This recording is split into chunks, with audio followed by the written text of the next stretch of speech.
Let's look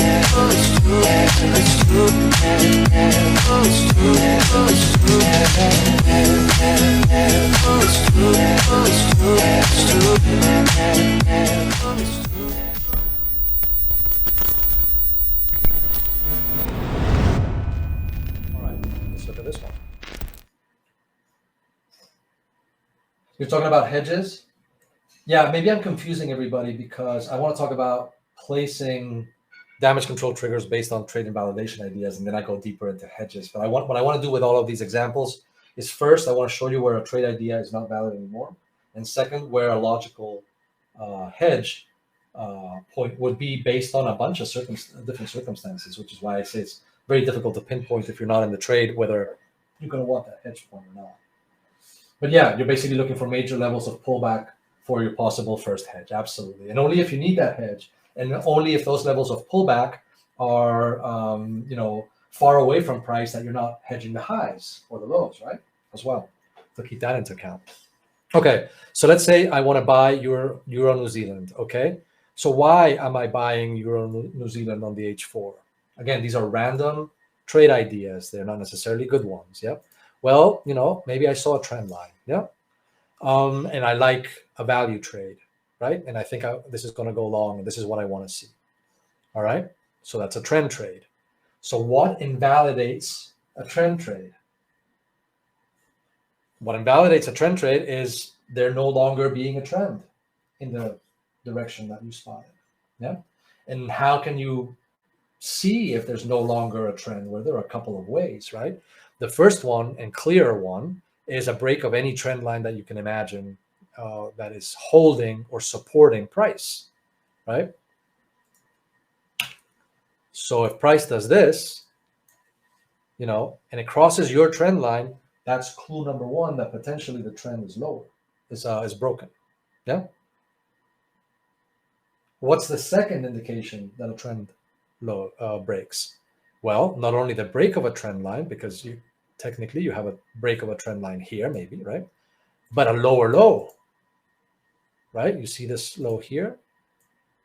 Now all of a sudden you have a lower low. Is a lower low an indication of an upwards trend? Well, absolutely not.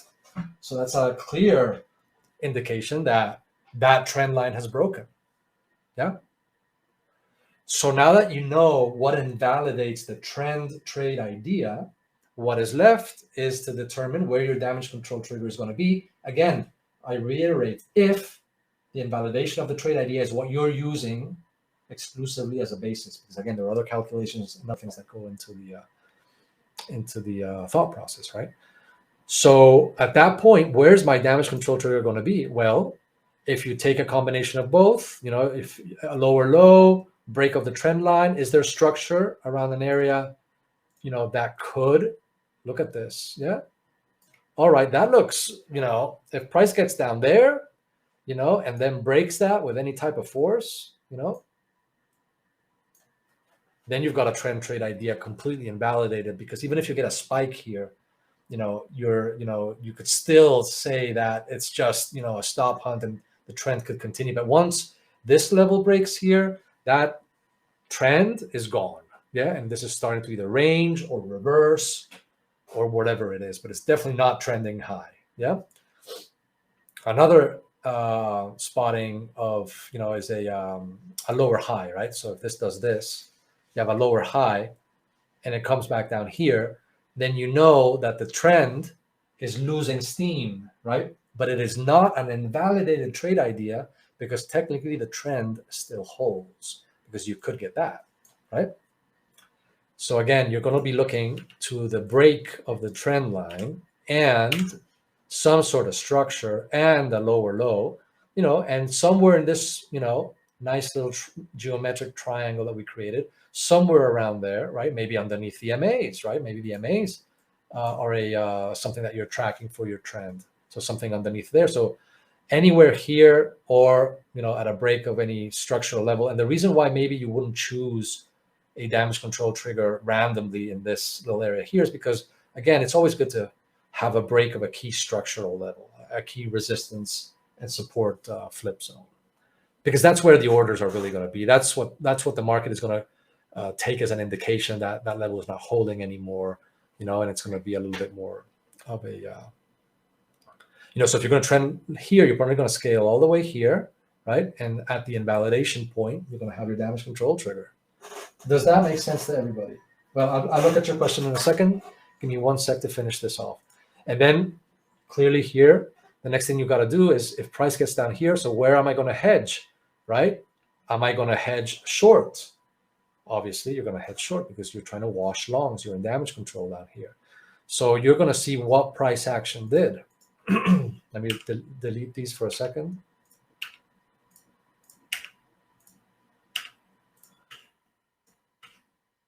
So if price did like this, right? Boom, broke, right? Or whatever price action, then you're going to determine, well, let's see, do I have a potential trend? You look at other time frames, right? Maybe you've got a clear trend down, so maybe you can hedge, right, on a pullback into the trend line, maybe on the broken support here, or maybe, well, no, that could be one, like if it pops back up there. Hold on, that's not the one I wanted to. This one here, right? That's actually coincides, like it will in many occasions, if you're trend trading, like if you switch into damage control and you decide that you want to damage control by trend trading the move because you have a clear bias change, then that first hedge zone is probably always going to coincide with the broken support that triggered your damage control in the first place, because it's just going to happen. It's just how it is, right? It's a breakout, retracement, and that's a value trade. And if on top of that you have any type of trend happening that is clearly visible in the market's ebb and flow, then you're going to have even more confluence there. Stochastics might be up. The SHI channel might have changed into this direction. That might be the top of the SHI. You might have a harmonic. Whatever confluence you look for is going to be there, right? Then do you have other areas where you can hedge? Well, yeah, you can hedge this broken support here because, well, it's been resistance in the past, right? Resistive, resistive, resistive, right? Supportive, supportive, supportive, supportive there, supportive here, right? That's an area where you can hedge as well. So you've got two options there for your hedges. This is a very early hedge because you want to trend trade it. And this is a mean reversion hedge on a pullback because maybe you're not in an urgent situation. You don't have to hedge fast, and maybe nothing has changed in sentiment, and you still think that that euro upcoming event is going to print positive and that you're going to get the move that you wanted anyway. No? Okay. Nia's question. Are you talking about if that is first buy trade on your NCD and if it breaks to the low? No, you've scaled in. Yeah, this is scaling in. This damage control trigger is after as many bullets as you had planned. It's a damage control trigger. Yeah? But it's based on the invalidation of the trade, regardless of drawdown. So it's always going to be a little bit earlier, probably. And it's going to be a little bit more comfortable, but it's going to be tighter as well, which means that you're going to have damage control triggering more often, which is a bit more work, right? It depends on your thresholds. It depends on a lot of things. That's why, again, trading is not easy in the sense that you don't have an equation, a three-variable equation in front of you, and then you just plug in the numbers and you've got your trade ideas and your trade management. This requires a little bit of thinking, yeah? But for the most part, if you get into the habit of doing certain things and you have enough time on the screens to recognize certain patterns, it's going to make identifying these levels much easier.